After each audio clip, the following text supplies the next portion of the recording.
ခရီးပန်းလေးနဲ့တိမ်မြေအောင်အနာသက်တိမ်တွေဟာနေသလားမြို့သလား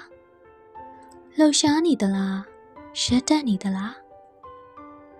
ချစ်တဲ့ရဲ့အတွေးမှာရစ်တဝဲဝဲအရေးပြောတယ်ဆိုတာရွှေရှားနေလို့လည်းဖြစ်နိုင်တာပါပဲမင်းဟာလင်းပါတတ်တဲ့မြူမုံပြဝိဝဲရင်လမ်းမလာတဲ့ကြေတာရငါနှလုံးသားမှာပန်းနှူရောင်နေပွင့်လွင်ရှည်ပြင်းဆုံးလိမ့်မယ်အတူမျောလင်းကြရအောင်လားကွယ်ရှင်နေညှို့တဲ့တိမ်ဆိုင်တွေနောက်သူ့မျက်ဝန်းကျဲအဖူးအငုံလေးတဲ့ရေမောတန်တွေညံလာတယ်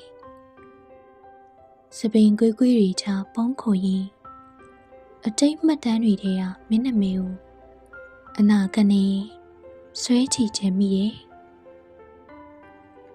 ပြေးထွက်လို့ရရင်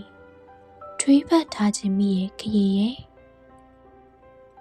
ငါတို့ဟာအပုံအကျိုးတွေကြားတဲ့ဟာငါးတွေပေါ့တန်တရားတစ်တောင်းမှာထတ်တူကူခတ်ပျော်စီရာတွေကိုမင်းလဲစတူပြီးငါလဲစတူပြီး